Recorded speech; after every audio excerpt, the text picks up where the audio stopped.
Hello, my name is Musumaladi Agbo, and I want to welcome you again to Pondering Hearts.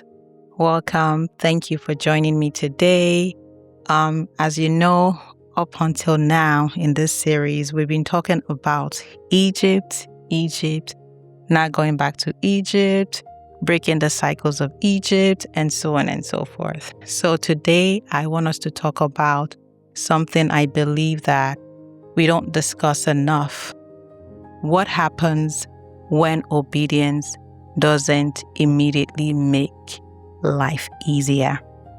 Because if we're honest, right, many of us, we expect things to become smooth after we obey the voice of God. And as you know, we've been talking about the story of Isaac, right? Isaac obeyed God. He stayed in the land. But guess what? He still had to learn how to live in the land where God asked him to stay.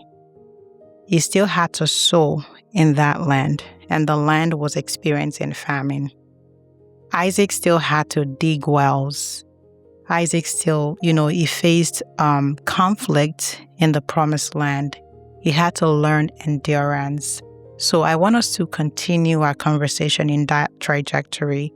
How does it feel, when we eventually obey the voice of God and we just throw in the towels and say, Lord, I'm here. I'm going to obey you. I'm going to do what you've asked me to do. So sidebar, about a year and a half ago, I was actually faced, and I'm actually still going through the process where I sought the face of the Lord concerning a certain move that I was going to make. I made the move, and then as I started walking in obedience to what God asked me to do, I started facing some difficulties. And in my head, automatically I'm saying, Lord, I listened to you. Now I'm expecting things to get better. I'm walking in your instruction for me. Why is this happening? And I think a lot of us are in that space right now.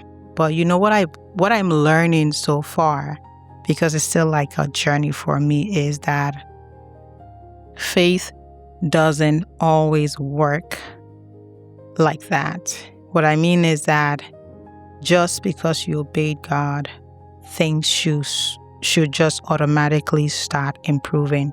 Faith, at least in my own opinion, doesn't always show up like that.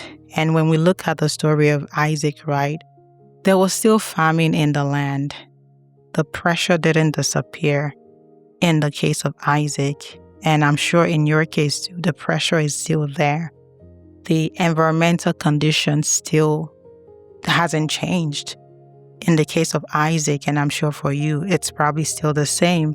And I think it's important for us to take a pause in our journey of faith, right? And just look at how Isaac was able to overcome his own difficulties, right? And that's the reason why the Bible is there for us. I think, it's important for us to, utilize the examples in the Bible and make sure that we're not getting discouraged in the process, because when we start walking in the obedience of the instruction that God has given us and we feel like things aren't getting better, in my case, for example, and I'm sure for everyone, we might feel discouraged and actually want to quit the process. And what I'm finding for myself is most times the reason why we want to quit is not because we've stopped believing in God or the fact that God exists. The problem is that we feel that because we've obeyed Him in that instruction and we're still experiencing difficulty, we need to just move and stop. And I'm finding that isn't the case. God doesn't want us to stop. He wants us to keep trusting in Him, even when it feels difficult for us. And I know it's difficult because you're saying, Lord, I said no to Egypt. I said no to friends that I really loved. But because they weren't like in alignment with what you want from me, I cut off the connection with them. I said no to going to nightclubs. I said no to doing things that does not glorify you, but yet I'm still struggling. Lord, why is it so hard? At least for me in my journey right now, what I found is that, my obedience to God is not supposed to actually replace my faith, my need to have faith in Him. And I'm finding that for me personally, that as I'm walking in His obedience day by day, right, I am having to depend on Him. Like my dependence on God increases because I know that I can't walk the walk by myself. So I'm having to lean on Him. Okay, Lord, you said I should walk in this truth or walk in this instruction.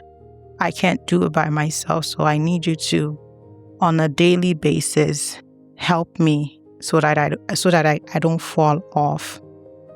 And this is what I see in the story of Isaac, right? And, Isaac sowed in the land. He didn't sow because, I'm sure he didn't sow because he felt like it was going to reap something, because the land was barren. There wasn't water there. There was nothing there. But yet he took the step of faith. Again, remember how I said our obedience is actually working out our faith in God, right? So again, the condition still looks dry, but Isaac went ahead and sowed. The resources isn't there, but God is saying, go ahead and do it. In my case, I don't have the resources, but He's saying that I'm the one that is telling you to do this. Isaac is planting a seed. God is asking you, plant a seed. And naturally, you're asking God. This is, again, going back to what we've been talking about. This is counterintuitive. It makes no sense. And, the fear will creep in, I need to protect myself. I need to protect my sanity. I need to protect, what people will think about me. So let me just play safe. But that's not what God, wants for us. In the case of Isaac, and again, for you and I, God is expecting us to sow anyway, even though it's not looking like it. I believe that a lot of people are in the spot right now.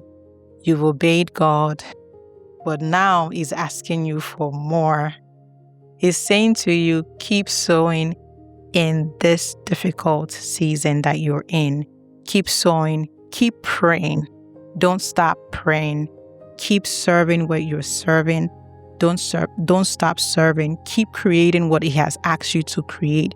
Don't stop for one moment. Even when it feels hard, keep creating what He has asked you to create. Keep showing up even when it's difficult. Keep trusting Him even when you don't see the results immediately. And let's even think about it, right? When you sow a seed in the ground, you don't immediately see the results. It's not going to grow overnight. So again, as I've always said on this podcast, it takes process. God is working things out. And I love the story of Isaac as it unfolds, because I believe that God didn't just bless Isaac because he stayed there. God blessed Isaac because Isaac trusted Him enough to keep, doing what God has told him to do. And that's, where God is calling all of us to right now. In the difficult season that you're in, God is expecting you to trust Him enough to just keep going. And I believe that staying in that season, staying in where God has asked you to stay, is actually just the beginning of him unfolding the things that he has for you. And in my case, I believe the same thing.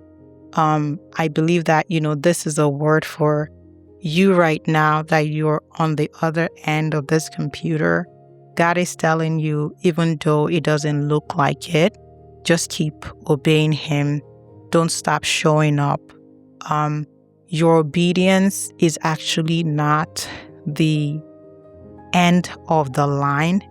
It's not the finish line. It's actually the starting line of the race that you're running with God. So I just want to encourage you with that. Your obedience is your starting point. And what God is teaching you now is for you to trust him in all the process that he's taking you through. And I also want us to understand something about responsibilities. So we all want the promise. I want God's promises like yesterday. I confess his promises. I declare it every day. But do you know that with each of God's promise, there's a responsibility that is attached to it? God expects us to show up. God is not, I've heard someone say this, like God does not have things on sale, right? God expects us to partner with him with the promises that he has given us. If you think back to the story of Isaac had to work hard in the promised land. He didn't just get to the promised land and just say, yes, I've arrived. This is the promised land. God has promised me this and X, Y, Z. I'm just going to fold my hands and things will fall on my lap and I'll be living the big life. That wasn't the case. He had to work the land. He had to sow in the famine, and he had to dig wells. And we're going to talk about that. He had to face opposition, And just because he obeyed did not exempt him from the effort that he had to put in. So I'm saying this to say that, and saying it to myself too, yes, I've obeyed God in what he's asking me to do. I've obeyed him. But then there's an effort. There's a work that needs to be put in on your own end too. And I think that that's where there's this big misunderstanding or misconception of God. We say, oh, God said it's going to happen, so it should just happen effortlessly. But in many times, in a lot of cases, in many cases, God's promises still requires partnership. So you have to partner with God in what he has said to you. You have to dig the wells. You have to make the moves. You have to sow. So as you know, with the story of Isaac, right? Eventually, Isaac did reap 100-fold in the same year that he obeyed God and showed up.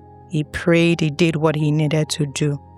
And the thing is this, that the condition that Isaac was in did not actually change. There was still famine. So God is saying to you and I that even in this season, right, it's not until we see a change. It's not the change that should activate the action in us, right? And remember, faith is the substance of things not seen, right? I hope I'm saying that right. There's something called faith in action. So we have to put our faith in action. The faith is not about your 5 senses. It's about you knowing that God has promised you something, having that hope, and then putting that in action. You're not waiting for the condition to change first in order for you to do or keep doing or keep showing up in what God has asked you to do. So I want you to encourage you with that. And then, as we close, I want to leave you with this thought about where you are right now. Sometimes the hardest place is where God wants you to remain. That's the exact place that God wants you to remain, because He wants to grow you up. He wants to stretch you. He wants to make sure that wherever the destination is, you're able to have the capacity to actually stay there and stay grounded. So I hope this has blessed you. And as always, I want us to pray. But before we pray, I just want to let you know what to expect next in our conversation. So in the next few episodes, we're going to, just walk through the story of Isaac, what happened to him after he obeyed God, how he had to keep sowing. I just talked about that. We're going to talk about digging up old wells. We're going to talk about facing conflicts. And then we're going to talk about finally reaching your Rehoboth. That's the place where God makes room for you. Because staying where God has called you is one thing, right? But actually learning how to flourish there is another thing. So I want us to expand on that. And with that, I want us to pray. Dear God, thank you for giving me the strength to remain where you have called me to be. Help me not to become discouraged when obedience still requires faith. Teach me to keep sowing, even in difficult situations. Help me to trust you. Help me to trust that you're working things out for me, even when I can't see it. Yes, even when I can't see it. In Jesus' name, I have prayed. I want to thank you for joining me today, and I will see you in the next episode. God bless you. Bye.